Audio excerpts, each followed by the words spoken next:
రంగారెడ్డి జిల్లా మంచాల మండలం ఆంబోతు గ్రామ కాంగ్రెస్ పార్టీ మరియు రంగారెడ్డి జిల్లా యూత్ కాంగ్రెస్ కార్యదర్శి మనతో ఉన్నారు. ఇక్కడ మొన్న రీసెంట్గా జరిగిన సర్పంచ్ ఎన్నికలలో కూడా ఓడిపోయారు. ఎందుకు ఓడిపోవాల్సిన అవసరం ఏమొచ్చింది, ఓడిపోవడానికి గల ప్రధాన కారణాలు ఏంటి, వారిని అడిగి తెలుసుకునే ప్రయత్నం చేద్దాం. నమస్తే అండి. సంగీత మేడం గారు మొన్న పోటీ చేశారు, ఓకేనా? ఎందుకు ఓడిపోయారు, ఓడిపోవడానికి గల కారణాలు ఏంటి? సార్, నా పేరు వచ్చేసి సంగీత.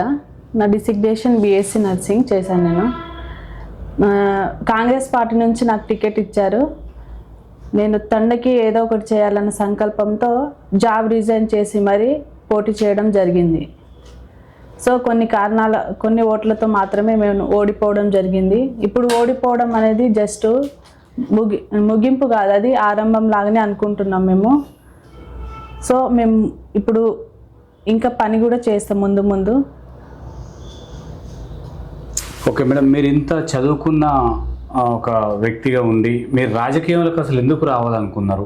మీకు ఎవరన్నా ఆదర్శంగా తీసుకొని వస్తున్నారా, లేక ప్రజాసేవ కోసం వస్తున్నారా? ప్రజాసేవ కోసం. అంటే ఊర్లో ఏదో ఒకటి చేయాలి, మంచి పనులు చేయాలి. మనం జాబ్ చేస్తే మన ఫ్యామిలీ వరకు మాత్రమే డెవలప్ అవుతాం. అలా కాకుండా ప్రజలకు సేవ చేసి ఏదైనా కొత్త పని, మంచి పని చేస్తే తరతరాలుగా వాళ్ళకు పనికొస్తుంది అనే సంకల్పంతో, ఆ సంకల్పం ఎప్పటి నుంచో ఉండేది మాకు. కాబట్టి అన్ని త్యాగం చేసి జాబ్ కూడా రిజైన్ చేసి ఊరికి మంచి చేయాలి, మంచి పనులు చేయాలి, డెవలప్ చేయాలి ఊరికి అనే సంకల్పంతో మేము అన్నీ వదిలేసి మరి అన్ని త్యాగం చేసి ఊరికి ఈ రాజకీయానికి వచ్చినాం. ఓకే మేడం, మీరు జాబ్ పర్పస్లో ఇబ్రాహీంపట్నంలో ఉంటున్నారు. మరి మీరు ఊరు పైన మీకున్న అవగాహన ఏంటి?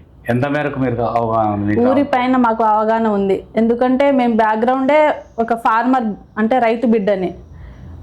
ఊరిలో ఏం జరుగుతుంది, అసలు ఊరిలో ఉన్న ప్రజలకున్న కష్టాలు ఏంటనేది మాకు చాలా తెలుసు అన్నమాట. ఇక్కడ ఉంటున్నాం కానీ ఊర్లో ఏం జరుగుతుంది ఏమనేది అంత తెలుసు. రైతు బిడ్డల మేము, రైతు పడే కష్టం ఏంటి, ప్రజలు పడే కష్టం ఏంటో మాకు తెలుసు. కాబట్టి మేము ఈ రాజకీయంలో రావడం జరిగింది. మేడం, మీకు సర్పంచ్ ఎన్నికలకు ముందు మీ విలేజ్లో ఏ సమస్య పైన మీకు అసలు చేసి సమస్యను పరిష్కరించాలనిపించింది? మా ఊర్లో వాటర్ ప్రాబ్లం ఉండేది బాగా. మనకు వాటర్ ఎంత అవసరమో తెలుసు. అయితే చాలామంది మహిళలు గొడవ పడుతూ ఉండేవాళ్ళు వాటర్ కోసం. వాటర్ చాలా ఇబ్బంది పడుతూ బిందెలు ఎత్తుకొని అడికి తిరుగుతుండే. అది చూసి మాకు చాలా బాధేసింది. అప్పటి నుంచి మేము అనుకున్నాం ఇలాంటి ప్రాబ్లమ్స్ ఉండకూడదు మన ఊర్లో అనేసి. అప్పుడే మా సార్ కొత్త బోరు వేపియడం జరిగింది. అప్పటి నుంచి మేము అనుకున్నాం. ఓకే మేడం, ఇప్పటికైనా మీరు గ్రామానికి ఓడిపోయినని వదిలేస్తారా, లేక ఇంకేమన్నా ఎట్లాంటి అభివృద్ధులు చేయడానికి ముందుకు వెళ్తారా? మేము ఓడిపోయినామని అనుకోవట్లేదు, మేము ఇప్పుడే స్టార్ట్ చేసినామని అనుకుంటున్నాం. ఇది ఇప్పుడు ముగింపు కాదు, ప్రారంభం మాత్రమే. ఇంకా ఎన్నెన్నో చాలా పనులు చేయాలని అనుకుంటున్నాం. ఊరి కోసం చేస్తున్నాం, కూడా చేస్తూనే ఉంటాం. ఓకే మేడం, పదవి లేకున్నా సేవ ఎంతో చేయొచ్చు. అట్లాంటి సేవ చేయడానికి మీ దగ్గర ఏం ప్రణాళిక ఉంది? మాకున్నాయి ప్రణాళికలు. ఎందుకంటే ఆ భగవంతుడు ఇస్తూనే ఉన్నాడు. మేము ఓడిపోయినా నష్టపోయినా కూడా అందులోనే మేము కంపల్సరీగా మా చేతనైనంత చేస్తూనే ఉంటాం సేవ అనేది ప్రజలకి. సార్, మీరు రంగారెడ్డి జిల్లా కాంగ్రెస్ ప్రధాన కార్యదర్శిగా విధులు నిర్వహిస్తున్నారు. సార్, ఎట్లా ఉంది రంగారెడ్డి జిల్లాలో కాంగ్రెస్ పరిస్థితి ఏంది? ఇక్కడున్న ఎమ్మెల్యే గారికి మంత్రి పదవి ఇవ్వాలని చెప్పేసి అంటున్నారు. వీటిపైన మీ గ్రామంలో ఎట్లాంటి అభివృద్ధి కార్యక్రమాలు చేయడానికి మీరు ప్రజాసేవ చేస్తున్నారు సార్? ముందుగా ఆమ్గొత్తండ గ్రామ ప్రజానీకానికి, మంచాల మండలము మరియు ఇబ్రాహీంపట్నం నియోజకవర్గ రంగారెడ్డి జిల్లా ప్రజలకి ముందుగా నమస్కారం. నా పేరు డాక్టర్ బాలకోటి నాయక్. అయితే నేను ఇంతకుముందు సర్పంచ్గా పోటీ చేయడం జరిగింది. కానీ కొన్ని కారణాల వల్ల గెలుపోటములు సహజం. నేను ఓడిపోయినా అనే బాధ నాకు లేదు. నేను మరింత రెట్టింపు ఉత్సాహంతో పనిచేస్తున్నా, ప్రజలలో ఉంటున్నా, ప్రజల కోసం పనిచేస్తున్నా. పోలీస్ స్టేషన్కి కానీ, ఆబ్కారీ పోలీస్ స్టేషన్లకు కానీ, పంచాయతీలకు కానీ, పిల్లల చదువులకు అవసరం వచ్చే సలహాలు సూచనలు కానీ, ప్రతి విషయంలో సీఎంఆర్ఎఫ్ విషయంలో కానీ, తర్వాత ఇందిరమ్మ ఇళ్ల విషయంలో కానీ, రేషన్ కార్డుల విషయంలో కానీ దగ్గరుండి అధికారులకు దగ్గరుండి ప్రజలకు దగ్గరుండి ప్రజలకు అధికారులకు మధ్యగా వారధిగా ఉండి వాళ్ళ సమస్యని నా సమస్యగా భావించి పనిచేస్తూ ఉన్నా. రంగారెడ్డి జిల్లాలో కాంగ్రెస్ పార్టీ ఎలా ఉందనంటే, వాస్తవానికి రంగారెడ్డి జిల్లాలో కాంగ్రెస్ పార్టీ ఇప్పుడు బలంగా పుంజుకుంటుంది. ఒకప్పుడు బీఆర్ఎస్ ఉండే అని అందరూ అనుకుంటున్నారు. కాకపోతే ఇప్పుడు చూసుకుంటే మనం రాజేంద్ర నగర్లో ప్రకాష్ గౌడ్ కూడా కాంగ్రెస్ పార్టీలో విలీనం అవ్వడం జరిగింది. మా రంగారెడ్డిలో ఫస్ట్ గెలిచిన ఎమ్మెల్యే మల్రెడ్డి రంగారెడ్డి. మా జిల్లాకి మంత్రి పదవి కావాలని కొట్లాడడంలో తప్పు లేదు. ఖచ్చితంగా ఆయన సీనియర్ నాయకుడు, అందరికంటే సీనియర్ నాయకుడు కాబట్టి పార్టీకి విశేష సేవలు అందిస్తున్నటువంటి మల్రెడ్డి రంగారెడ్డి గారికి కూడా మంత్రి పదవి రావాలని మేము కూడా వెంకటేశ్వర స్వామి బుడియబాబు దగ్గర పూజలు చేయడం జరిగింది. సార్ కూడా మాకు ఆ రోజు హామీ ఇవ్వడం కూడా జరిగింది. నేను మంత్రి పదవి వస్తే, నాకు మంత్రి పదవి వస్తే ఖచ్చితంగా ఈ గుడిని డెవలప్మెంట్ చేస్తా, రోడ్లు వేపిస్తా, నా సొంత నిధులతోనైనా వేపిస్తా అని చెప్పి ఆ రోజు సార్కి మొక్కులు చెల్లించడం జరిగింది మేమందరం కలిసి. అయితే నేనేమంటున్నానంటే, నేను ప్రజల కోసం ప్రజలతో ఎప్పుడు ముందుకు నడుస్తూ ఉంటా, ప్రజలకు ముందే ఉంటా కానీ వెనకాల ఉండి నేను రాజకీయాలు చేయాలని అనుకోవట్లేదు. నేను ఇంత ఉన్నత చదువులు చదువుకొని నేను ఊరికి ఎందుకు వచ్చినా అనే ప్రతి ఒక్కరికి సందేహం ఏందనంటే, అరే పిహెచ్డీ చేసిండు బయటికి పోతే లక్షల రూపాయల జీతాలు, ఊరికి ఎందుకు వచ్చిందనే అందరికీ ఆలోచన. అయితే నేను ఒకటే అంటున్నా, నేను ఈరోజు నా దగ్గర డబ్బులుంది 500, నా దగ్గర డబ్బులుంది, ఈ రోజు ఒక పూట నేను తిని పడుకుంటే అయిపోతుంది. రేపటి రోజు గురించి నా ఆలోచన ఏముంటుంది, ఇంకో 500 ఉంటే సరిపోతుంది అనుకుంటా. అంటే నా ఒక్కరి కడుపు నింపుకుంటే సరిపోదు, ప్రజల కడుపు కూడా నింపాలి, ప్రజలకు కూడా చేదోడు వాదోడుగా అందుబాటులో ఉండాలి. ప్రజల సమస్యలను నేను పరిష్కరిస్తే నా పేరు ఉంటుంది, ప్రజలకు కూడా దగ్గరైన ఉంటా. 1-2 సార్లు అట్లా ఆలోచించుకొని ముందుకొచ్చిన. ఇంకొకటి, మా గిరిజనుల్లో చదువుకొని ఒక పిహెచ్డి చేసి డాక్టరేట్ చేసి రాజకీయాల్లో వచ్చిన వాళ్ళు చాలా తక్కువ. ఉన్న ఉద్యోగాన్ని సైతం లెక్క చేయకుండా తృణప్రాయంగా వదిలేసి వచ్చింది. ఒకటే మాట చెప్పిన, లేడీస్కి రిజర్వేషన్ వచ్చింది, నాకు రాలే, సర్పంచ్ నువ్వే అని చెప్పిన. ఒకటే మాట మీద రిజైన్ చేసి ఊరి సేవ చేయడానికి సిద్ధపడ్డాం. 40 లక్షలు పెట్టినాం, ఖర్చు చేసినాం, త్యాగం చేసుకున్నాం. అయినా ఊరి సేవలను మరవట్లేదు. నేను సర్పంచ్ కాక ముందే స్పెషల్ ఆఫీసర్ పీరియడ్లోనే ఆంజనేయ స్వామి గుడి దగ్గర నేను దగ్గర 1,30,000 శాంక్షన్ అయితే నేను దగ్గర 60-70 వేలు పెట్టుకున్నాను నా చేతితో ఎక్స్ట్రా పెట్టుకొని. ఆ ఉన్న బోరు చుట్టూ ఉన్నటువంటి స్తంభాలను తెప్పియడం జరిగింది, కేసింగ్లు తెప్పియడం జరిగింది కొత్తగా, అందులో రాడ్లు తెప్పియడం జరిగింది. అన్ని సేవలు చేసి ఆ బోర్ని, అసలు శిథిలావస్థలో వెళ్ళిపోయిన బోర్ని కొత్తగా చేపించి దేవునికి అక్కడ వాటర్ ఖచ్చితంగా ఉండాల్సిందేనని చెప్పి ఆ పట్టుబడి ఆ రోజు ఎండాకాలంలో అయినా సరే ఆ వాటర్ నడిపేయడం జరిగింది, ప్రజలకు అందుబాటులో తీసుకురావడం జరిగింది. దాని తర్వాత చిన్న మోటార్లు, స్టార్టర్లు ఆ రోజు ఎవరు ముందు రాని పరిస్థితి. స్పెషల్ ఆఫీసర్ పీరియడ్ అంటే ఇంతకుముందు కేసీఆర్ పరిపాలన చేసిండు, ఏమని గ్రామ పంచాయతీలో ₹1 నిధులు ఇచ్చే పరిస్థితి లేదు. ఇంకా స్పెషల్ ఆఫీసర్ పీరియడ్లో అయితే ఎవరు ముందుకు రాలే. ₹1 పెడతామంటే భయం, అరే పైసలు రావురన్న ఆయన, ఎవరు ఇయ్యరు, ఎవరు పెట్టరు. మాజీ సర్పంచ్లు కూడా భయపడే పరిస్థితి. ఆ టైంలో నేను ముందుండి నా జేబులోకి వెళ్ళి పైసలు పెట్టుకొని చిన్న పనులు అన్నీ చేసుకుంటా ప్రజలకు దగ్గరై అతి తక్కువ టైంలోనే, ఫస్ట్ టైంలోనే నాకు 353 ఓట్లు పడడం జరిగింది. అయితే నేనేమంటున్నా అంటే, రాజకీయం అనంటే నేను ఊరికే పరిమితం గాను, రాజకీయం నాకు ఇంకా చాలా ఉంది. రేపటి ఫ్యూచర్లో నేను జిల్లా స్థాయిలో పనిచేయాలి, రాష్ట్ర స్థాయిలో పనిచేయాలి, చట్టాల్లో మార్పులు తీసుకురావాలి, చట్ట రూపకల్పనలో నేను భాగస్వామ్యం కావాలి. కాబట్టి నా రాజకీయ ప్రస్థానం నా ఊరు నుంచే స్టార్ట్ చేయాలనే ఆలోచనతో, ఆ సంకల్పంతో నేను రావడం జరిగింది. కాబట్టి ఈ విషయం అందరికీ అర్థం కావాలని మీ మీడియా ద్వారా అందరికీ చెప్పదలుచుకుంటున్నా. ఓకే సార్, గత ప్రభుత్వంలో మీ గిరిజనులకు ఎట్లాంటి న్యాయం జరిగింది? కాంగ్రెస్ ప్రభుత్వం అధికారంలోకి వచ్చిన తర్వాత మీ గిరిజనులకు జరుగుతున్న న్యాయం ఏంటి సార్?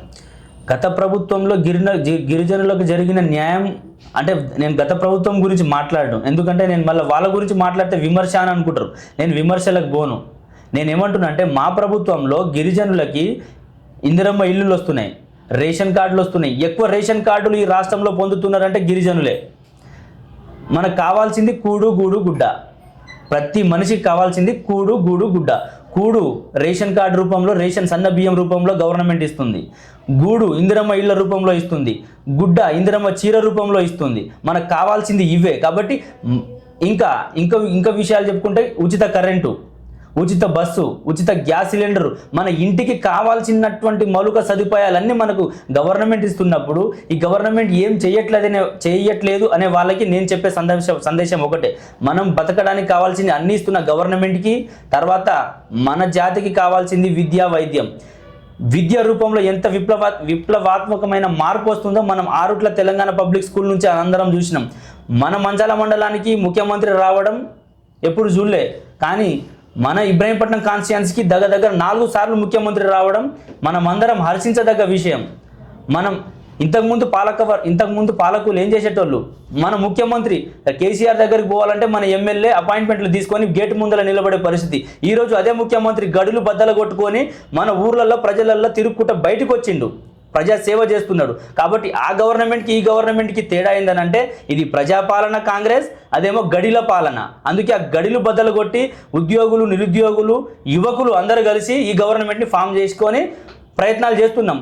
ఉద్యోగాల విషయంలో చూసుకుంటే మన తెలంగాణ రాష్ట్రమే ఏర్పడింది నీళ్లు, నిధులు, నియామకాల బేస్ మీద. నియామకాలు చూడండి, వచ్చిన గవర్నమెంట్ ఫామ్ అయిన ఇమీడియట్లీగా గ్రూప్ 1 నుంచి గ్రూప్ 4 దాకా ప్రతి ఒక్క నియామక పత్రాలు అందించడం జరిగింది. అదే మన బీఆర్ఎస్ పాలనలో ఒక్క నియామక పత్రం అందించడం జరిగిందా? ఒక ఉద్యోగం నోటిఫికేషన్ వస్తే దానికి ఎగ్జామ్ ఎప్పుడు కండక్ట్ చేస్తారో తెలియదు, ఎప్పుడు లీక్ అవుతుందో తెలియదు, ఎవరు దాన్ని క్యాన్సిల్ చేస్తారో తెలియదు. అంటే గ్యారెంటీ లేని పరిస్థితి.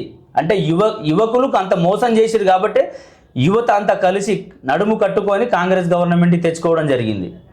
ఓకే సార్, మీరు ఓడిపోయిన సర్పంచ్గా మీ గ్రామం పైన ఉన్న మీ ప్రణాళిక ఏంటి అభివృద్ధి విషయంలో?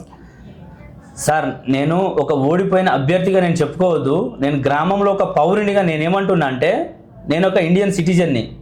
మా ఊరికి ప్రథమ పౌరుని కాకపోవచ్చు, కానీ నేను ఎల్లవేళలా వాళ్ళలాగా 24/7 అవైలబిలిటీలో ఉంటాను నేను చెప్పుకోను.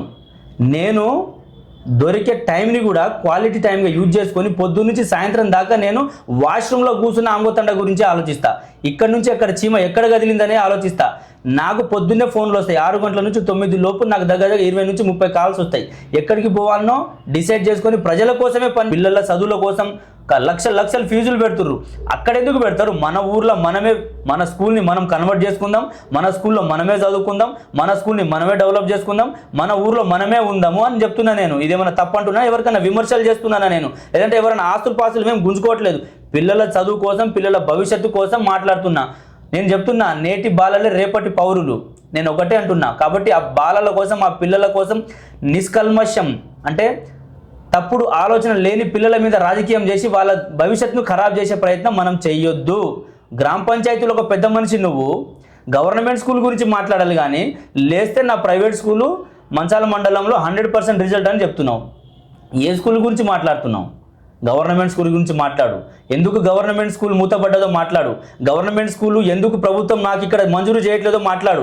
గవర్నమెంట్ స్కూల్ ఎందుకు రావట్లేదో మాట్లాడు. ఈ స్కూల్ని ఎందుకు కన్వర్ట్ చేయలేకపోతురో మాట్లాడు. నువ్వు ఇవన్నీ మాట్లాడడం వదిలేసి నీ స్వార్థం ఏముందో మాకు తెలియదు నాయన. నువ్వు గవర్నమెంట్ స్కూల్ గురించే మాట్లాడాలి. ప్రైవేట్ స్కూల్ గురించి మాట్లాడే హక్కు నీకు లేదు. అది ప్రైవేట్ స్కూల్ కాదు, అది హాతీ ఫౌండేషన్, సహాయతి ఫౌండేషన్ వాళ్ళు నడుపుతున్న స్కూల్ని ఎవరు దాన్ని ప్రైవేట్ వ్యక్తులకు అమ్మిర్రో ఆ డాటా మొత్తం రావాలి, ప్రజలకు అందుబాటులో ఆ స్కూల్ రావాలి. మళ్ళీ ఉచిత విద్య అందరికి అందుబాటులో ఉండాలి అనేది నా సంకల్పం. ఉచిత విద్యతో పాటు ఉచిత వైద్యం కూడా తీసుకొచ్చే పని నేను చెప్తా. అవసరమైతే మీరు నాతో కలిసి రండి, ఎమ్మెల్యే దగ్గరికి పోదాం, సీఎం దగ్గరికి పోదాం, కోర్టుకి పోదాం. దాన్ని తీసుకొని మన ప్రజలకు అందుబాటులో తెద్దామని నేను చెప్తున్నా సార్. ఓకే సార్, మీరు ఒక సీనియర్ నాయకులుగా ఉన్నారు సార్ కాంగ్రెస్ పార్టీలో. మీ గ్రామంలో కొన్ని వసతుల గురించి, సీసీ కెమెరాలు కానీ, తర్వాత డ్రైనేజీ విషయంలో కానీ, తర్వాత ఆ రోడ్డు మీద పోతుంటే యాక్సిడెంట్లు అయితే నేను తెలుస్తుంది సార్, మాకు చెప్పారు. వీటన్నిటినీ కూడా నిర్మూలించాలంటే మీరు ఏం చేయాలనుకుంటున్నారు సార్? నేను ఒకటే అనుకుంటున్నా సార్. ఇప్పుడు స్పీడ్ బ్రేకర్లు లేవు, ఇంతకుముందు స్పీడ్ బ్రేకర్లు ఉండే. అటొక స్పీడ్ బ్రేకర్, ఇటొక స్పీడ్ బ్రేకర్, అంటే ఊరికి ఎండింగ్ స్టార్టింగ్ పెడితే బాగుంటుందని నేను అనుకుంటున్నా సార్. యాక్సిడెంట్లు కావు. ఒక్కొక్కటి సీసీ కెమెరాలు అంటే గ్రామ పంచాయతీ వాళ్ళు నిర్వహిస్తే బాగుంటుందని నా ఆలోచన. ఎందుకంటే ఇప్పుడు వేరే వాళ్ళ ఇంట్లో ఉంది, నేను చెప్పొద్దు కానీ, అంటే ఇది విమర్శం కాదు, ప్రైవేట్ వ్యక్తుల ఇంట్లో ఉంటే బాగుండదు. రేపటి నాడు మంచి చెడు జరిగినప్పుడు ఆయన డిలీట్ చేసేస్తాడు. అదే మన కంట్రోల్లో ఉంటే, మన గ్రామ పంచాయతీ కంట్రోల్లో ఉంటే మంచి చెడు జరిగినా అక్కడ ఉంటుంది రికార్డు. కాబట్టి నా ఆలోచన ఏంటంటే గ్రామ పంచాయతీ కంట్రోల్లో సీసీ కెమెరాలను పెట్టుకోవాలని నా సజెషన్ చేస్తున్నాను నేను.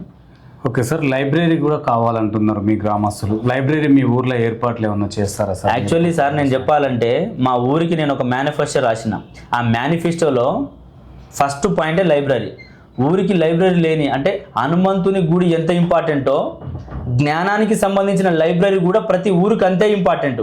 అది వార్తాపత్రికల రూపంలో కావచ్చు, కొన్ని బుక్కుల రూపంలో కావచ్చు.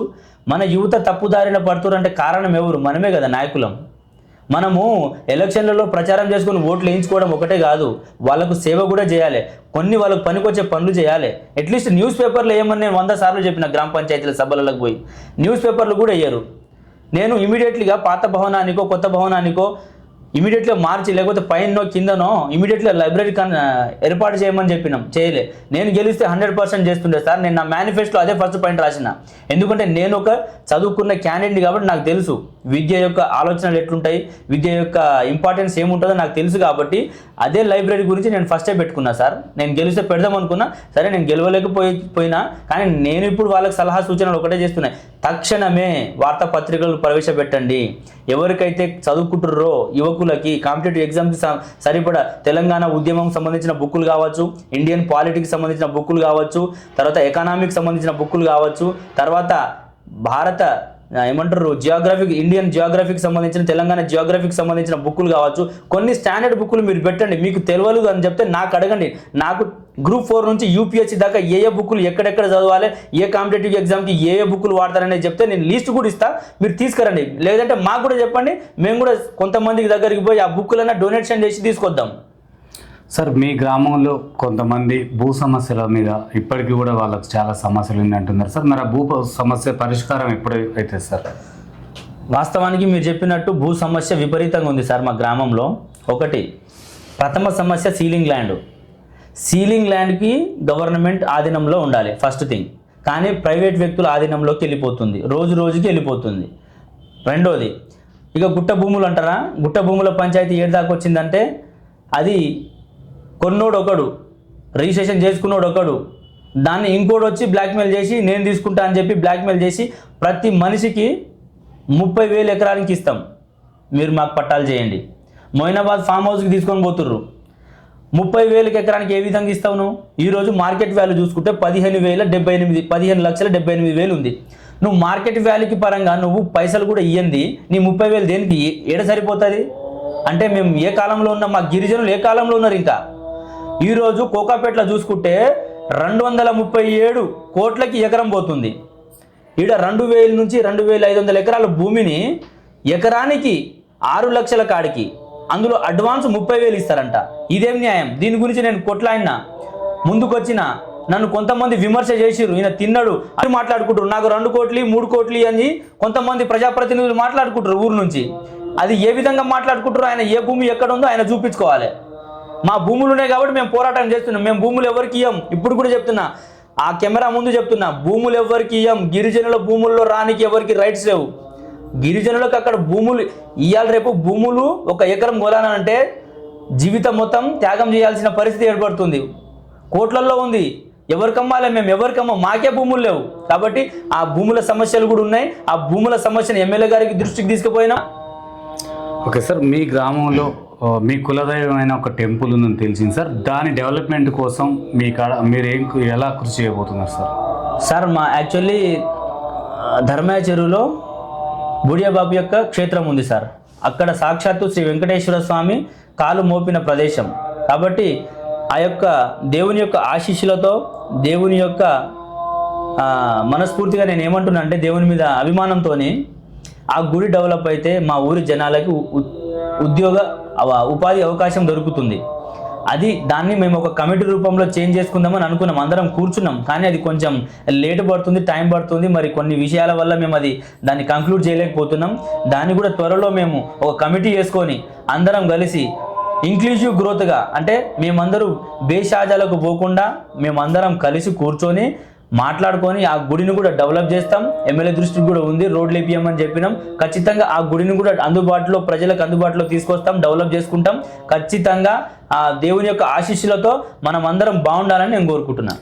సార్, మీ ఆంబోత్ తండాలో సర్పంచ్, ఉప సర్పంచ్, వార్డు మెంబర్ల పనితీరు ఏ విధంగా ఉంది సార్? వాళ్ళు వచ్చి కూడా 6 నెలలు అవుతుంది కాబట్టి ఎట్లాంటి అభివృద్ధి కార్యక్రమాలు చేస్తున్నారు సార్? నేను ఇప్పుడు చెప్పుకుంటే సర్పంచ్, ఉప సర్పంచ్, వార్డు మెంబర్లకు నేను విమర్శ చేయను ఫస్ట్ థింగ్. ఎందుకంటే గొడవలకు పోతే ఏ పని కాదు. మనం అందరం కలిసి ఉంటేనే ఊరిని డెవలప్ చేసుకుంటాం ఫస్ట్. తర్వాత ఇంతవరకు 6 నెలల వరకు వాళ్ళు చేసింది ఏం లేదు పాపం. ఎందుకంటే ఏమనంటే మాకు ఎమ్మెల్యే లేడు, మా గవర్నమెంట్ అధికారంలో లేదు, మేము గెలిచి ఏం చేసినాం, మాకెవరు రాణిస్తలేరు అని విమర్శ చేస్తుర్రు. విమర్శ చేయకూర్రి, మాతో కలిసి రండి, మాతో ప్రయాణించండి, ఏ నిధులు కావాలి, ఎట్లాంటి ఫండ్ కావాలి, మాతో రండి అని 100 సార్లు చెప్పినాం. మా ముందు ఒక మాట చెప్తారు సార్, వెనకాల వాళ్ళు చేయాల్సింది చేస్తుంటారు. రాము, మేము మా టీఆర్ఎస్ పార్టీ, మేము రాము అని చెప్తున్నారు. పార్టీలను చూసుకోకూర్రి, ఊరిని డెవలప్ చేసుకుందాం. పార్టీలు ఉంటాయి పోతాయి, పార్టీలు ఎమ్మెల్యే ఎంపీ ఎలక్షన్లో పార్టీలు మనం నిలబడట్లేదు కదా, ఎమ్మెల్యే ఎంపీలు మనం కాదు కదా, సర్పంచ్ ఉప సర్పంచ్ మా అంటే ఎంపీటీసీ జడ్పీటీసీ. మీకెందుకు ఇవన్నీ? ఈ గొడవలకు దిగకుండా గ్రామాన్ని ముందుకు తీసుకెళ్దాం. మీరు మాతో రండి, పోయేది ఏముంది, ముందుకు రండి. ఏం కావాలో మనం అందరం కలిసి కొట్లాడితే ఏ పనైనా సాధించుకోవచ్చు అని నేను చెప్తున్నా. కాబట్టి ఇంతవరకు వాళ్ళు ఏం చేయలేకపోతున్నారు పాపం. వాళ్ళ దగ్గర ఏం లేదు, ఇప్పుడు అధికారం లేదు, ఎమ్మెల్యే లేడు అంటుర్రు. కాబట్టి మొన్న కూడా ఎమ్మెల్యే ఫండ్లకి వెళ్ళి నేను బోర్ ఏపీయడం జరిగింది 7వ వార్డులో. కాబట్టి నేను ఏమంటున్నా అంటే పాపం వాళ్ళకు కూడా మనం తక్కువ చేయొద్దు. నేను ఒకటే అంటున్నా, నేను పిలిపిస్తున్నా ఒకటే, అందరం కలిసి పోదాం, కలిసి ముందుకు నడుద్దాం, కలిసి పాఠశాలను సాధించుకుందాం, కలిసి గుడిని డెవలప్ చేసుకుందాం, కలిసి ఊరిని డెవలప్ చేసుకుందాం అని నేను సూచన చేస్తున్నా సార్. ఓకే సార్, మీరు కాంగ్రెస్ పార్టీ నాయకుడిగా మీ గ్రామంలో మొత్తం యువత మొత్తం కూడా మద్యానికి బానిసలు అవుతున్నారు సార్. మరి ఆ మద్యం తాగకుండా మీరు వాళ్ళకి సలహా సూచనలు ఏమి ఇస్తున్నారు? ఆ డ్రగ్స్ కానీ అండ్ బెట్టింగ్లకు కూడా బానిసలు అవుతున్నారు అని తెలుస్తుంది సార్. వీళ్ళందరికీ మీరు ఎలాంటి సలహా సూచనలు ఇస్తున్నారు సార్? యాక్చువల్లీ ఇప్పుడు నేను ఒక గ్రామ పంచాయతీలో ఉంటే నేను ఇవన్నీ కౌన్సిలింగ్ ఇచ్చేటోనే సార్. కాకపోతే మేము ప్రయత్నం చేసినాము. వాస్తవానికి మీరు చెప్పినట్టు మాకు ఇమీడియట్లీ 1 కిలోమీటర్ డిస్టెన్స్లోనే వైన్స్ ఉంది. ఊర్లో కూడా చిన్న చిన్న బెల్ట్ షాపులు ఉన్నాయి. సో నేను ఏమంటున్నా అంటే, ఇప్పుడు ఆవుని మనము గుంట దాకా తీసుకుపోగలం కానీ నీళ్ళు తాపలేం. మనం చెప్తాం తాగకుర్రా నాయన, వాళ్ళు తాగుతుర్రు, ఏం చేస్తాం సార్, వాళ్ళు తాగుతుర్రు. కాబట్టి నేను ఒకటే చెప్తున్నా యువకులకి, ఈ ఏజ్లో తాగకూర్రి, తాగాల్సిన టైంలో తాగండి, మీరు ఎంజాయ్ చేయండి, ఇబ్బంది ఏం లేదు. కానీ మీ యొక్క జీవితానికి ఒక అర్థం తీసుకురండి. మీరు ఎందుకు బతుకుతున్నారు, మేమెందుకు బతుకుతున్నాం, మన లైఫ్ ఏంది, మన ఆలోచన విధానం ఏంది, మనం సమాజానికి ఏం చేద్దాం, మన ఫ్యామిలీకి ఏం చేద్దాం, మన జీవితం ఏంది, అసలు పరమార్థం ఏంది తెలుసుకోర్రి. నేను మా యువకులకు విమర్శించట్లేదు, మా యువకులకు నేను ఒక సందేశం ఇవ్వదలుచుకుంటున్నా. ఒకటే, మీరందరూ బాగుపడితే మన ఊరు బాగుపడుతుంది. ఎవరో మాట వినకండి, మీరెవ్వరు రాజకీయాలకు పోకుర్రి. మీరు ఫస్ట్ మీ లైఫ్ని సెట్ చేయండి. కానిస్టేబుల్ పడుతున్నాయి, టీచర్ ఉద్యోగాలు పడుతున్నాయి, గ్రూప్ 1, గ్రూప్ 2, గ్రూప్ 3 పడుతున్నాయి. వీటికి పోటీ పడండి. మీకు ఏ సలహాలు సూచనలు కావాలని నన్ను అడగండి, అన్నిటికీ నేను గైడెన్స్ ఇస్తా. ప్రతి ఏ స్కూల్లో జాయిన్ కావాలి, ఏ కెరియర్ గైడెన్స్ కావాలో నేను ఇస్తా. కాబట్టి నేను యువకులకు ఒక్కటే నా విజ్ఞప్తి, దయచేసి మత్తుకు బానిస కాకండి, అభివృద్ధికి పయనించండి, అభివృద్ధి వైపు పయనించండి, మీ ఆలోచనను మార్చుకోండి అని నేను చెప్తున్నా సార్. సార్, శాంతి భద్రతలు మీ గ్రామంలో ఎలా ఉన్నాయి సార్? శాంతి భద్రతలు మా గ్రామంలో ఇప్పటికైతే కంట్రోల్లోనే ఉంది సార్. ఆ విషయంలో ఎలాంటి ఇబ్బంది లేదు సార్. మీరు గ్రామానికి ఏం చెప్పాలనుకుంటున్నారు? ఇంతటితోటే మీ రాజకీయంలో అంటే ఇంకేమన్నా పై పోస్టులకు ఆలోచిస్తున్నారా? పోటీ చేసే అవకాశాలు ఉన్నాయంటారా మీ రాజకీయ ప్రస్థానంలో? సార్, నేను రాజకీయంలో అడుగుపెట్టిందే మొత్తం అన్ని త్యాగం చేసుకొని నేను రాజకీయాల్లోకి వచ్చిన సార్. నేను సర్పంచ్గానే ఉండిపోవాలని ఆలోచన లేదు. అవకాశం ఇస్తే ఫ్యూచర్లో నాకు ఏ పదవిలో ఎట్లా వాడుకుంటారంటే అంతకు మించి పని చేయడానికి నేను రెడీ. గవర్నమెంట్ కానీ, ఎమ్మెల్యే కానీ, రేపు మా ప్రజలు కూడా మాకు ఈ వారధిగా నువ్వు పని చేయి, నువ్వు ఉంటే కరెక్ట్ ఉంటుంది, సమాజం కరెక్ట్గా ఉంటుంది, మేము నేను ముందుకు పెట్టుకొని పని చేసుకున్నామన్నా ఇబ్బంది లేదు. నేను ఏ పని చేయడానికి రెడీ, ప్రజల కోసం ఎక్కడికి పోవడానికైనా రెడీ. ప్రజల కష్టాలు వచ్చి ప్రజలకు మోసం చేస్తామంటే మాత్రం 100% ఎదురుపడతాం, 100% నిలబడతాం, వాళ్ళ పక్షాన పోరాడతాం, కొట్లాడతాం, వాళ్ళతోనే ఉంటామని నేను చెప్పుకుంటున్నా సార్. నాకైతే రాజకీయ భవిష్యత్తు 100% ఉంది. నేను గ్రామాల్లోనే ఉండిపోవాలని నేను అనుకోవట్లేదు. నేను రాష్ట్ర స్థాయి దాకా ఎదగాలని నా ఆలోచన, నా సంకల్పంతో వచ్చిన. మా ఊరికి పేరుంటుంది. ఈరోజు రేవంత్ రెడ్డి సీఎం అయిండు, ఊరి పేరు కొండారెడ్డిపల్లి. వాళ్ళ గ్రామానికి పోయి చూడండి, వాళ్ళ సీఎం రేవంత్ రెడ్డి గారి నాన్నగారి పేరు మీద ఊరి పేరు పెట్టుకున్నాడు అంటే వాళ్ళకి ఎంత గర్వకారణమై ఉంటుంది. రేపు మనకు కూడా అవకాశం ఉంటుంది, భవిష్యత్తు ఉంటుంది. నేను మన ఊరిని, మన పేరుని ముందుకు తీసుకెళ్దాము, మన యొక్క ఊరి యొక్క ప్రస్థానాన్ని రాష్ట్ర రాజకీయాల్లో తీసుకొద్దామనే ఆలోచనతో నేను పనిచేస్తున్నా sir. Okay sir, thank you sir. చూస్తున్నాను మీ తెలుగు థ్యాంక్ యూ మరో వ్యక్తితో మీ ముందుకు వస్తాం.